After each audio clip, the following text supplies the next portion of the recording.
আজকে আমি বানাবো লাউ চিংড়ি। তার জন্য লাউটাকে সরু সরু করে কেটে নিয়েছি।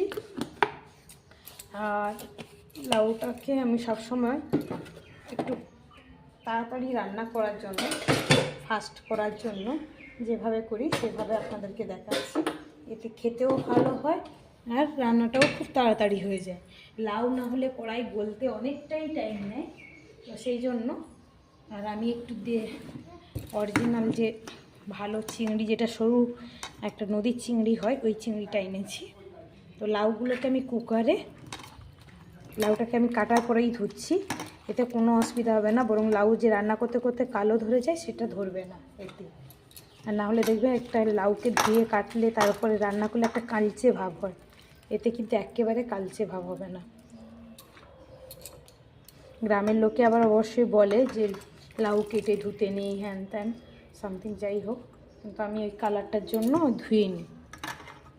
আর আমার তো অ্যামাউন্ট সবসময় বেশি রান্না হয় জানেনই, সেটা তো কিছু বলবারই নেই, কারণ আমরা ভেজিটেবলস খুবই বেশি ভালোবাসি।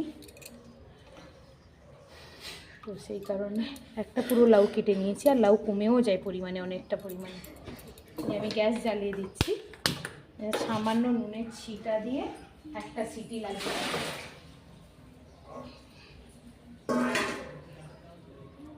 নুন দিয়ে একটা সিটি লাগিয়ে নেব। নুন দিয়ে দিলাম, এতে কি হবে, তাড়াতাড়ি রান্নাও হয়ে যাবে, টাইমটাও সেভ হবে আর খেতেও ভালো হবে। বেশ লাউ নরম না হলে ভালো লাগে না মেন। তো সিটি পড়ে যাক। দেখতে পাচ্ছেন লাউটা অনেকটাই কমে গেছে, মানে এক কুকার এখন হাফে হয়ে গেছে। এবারে জলটা যত ঝরে যাবে, জলটা আমি ফেলবো না, কারণ জলটা ফেলে দিলে আর লাউয়ের আসল গুলটা চলে যাবে। তো একটু নরম হয়ে গেছে, আর ওই জলটা শুকতে শুকতে পুরোটা সুন্দরভাবে নরম হয়ে যাবে। তো আমি এখন কড়াই জ্বালিয়ে দিয়েছি, সর্ষের তেল দিয়ে দিচ্ছি। চিংড়ি মাছটা আমি ভেজে নেবো। এটা কিন্তু খোসা শুদ্ধ ছোট চিংড়ি, এটা খেতে অন্যরকম টেস্ট হয়।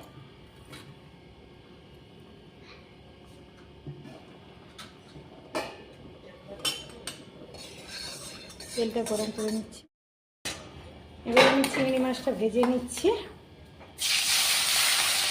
এই চিংড়িটার পিঠে কিন্তু অতটা কালো টালো থাকে না, তো তাই এটা খোসা শুদ্ধ দিলে কোনো অসুবিধা নেই।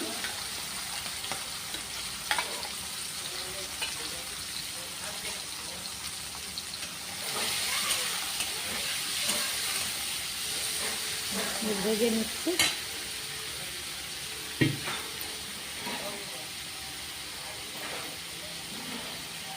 ভেজে নেব ভালো করে।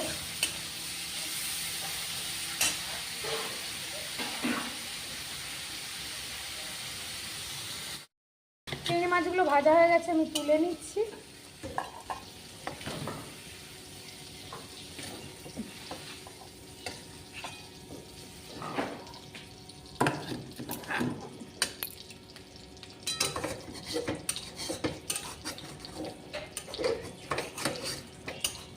লালগুলো একটু চেঁচে দিচ্ছি, না হলে সবজির কালারটা একবার কালারটা ব্ল্যাক ব্ল্যাক হয়ে যাবে।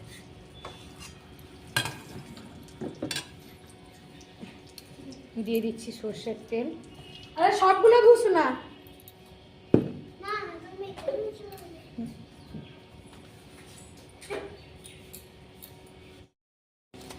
এবার তেলটা গরম হয়ে গেছে, দিয়ে দিচ্ছি তেজপাতা,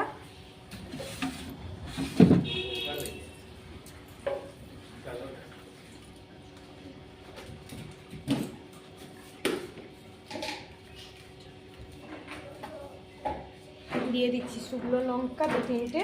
কারণ কাঁচা লঙ্কা শুকনো লঙ্কা ফোড়নেই যা করবে, আমার কিন্তু কোনো মশলা বেটে ফেলা হবে না এটার মধ্যে। এই শুকনো লঙ্কাটার আসলে ঝাল নেই, এটা আমার দেশের বাড়ির লঙ্কা, ওখান থেকে নিয়ে আসা হয়েছিল, তো তার জন্য 2টো কাঁচা লঙ্কাও দিলাম।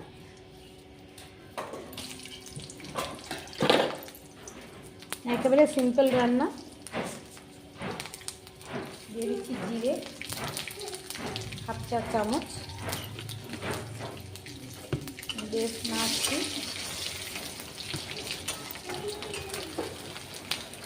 ফোড়নটা সুন্দর করে ভাজা হয়ে গেলে এবারে দিয়ে দেবো পেঁয়াজ কুচি।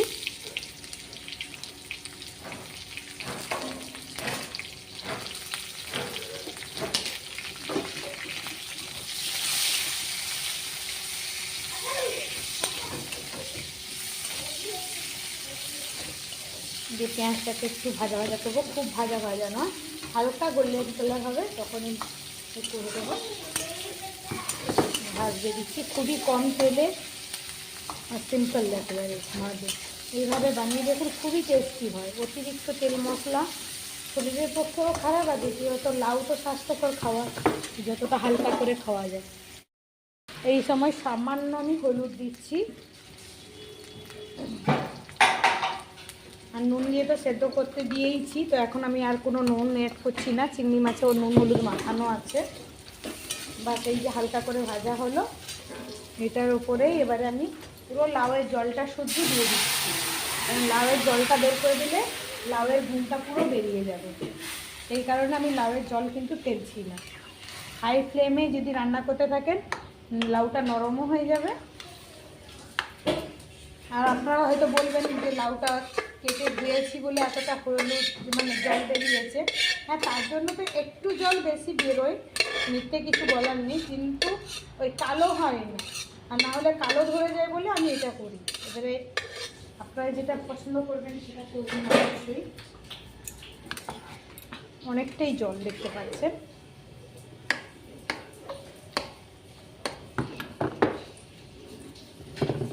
হাই ফ্লেমে করে দিলাম, চিংড়ি মাছগুলো দিয়ে দিচ্ছি।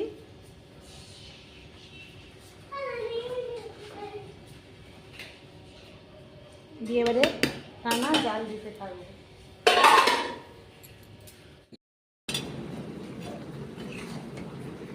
দেখতে পাচ্ছেন কালো হয়নি, হালকা হলদে ভাব আছে।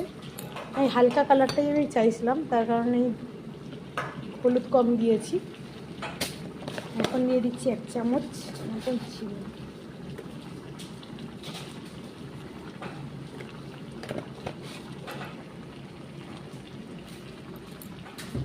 এক চামচ মতন চিনি দিয়ে দিলাম, দিয়ে আরেকটু শুকনো হবে, তো শুকনো হতে দিচ্ছি।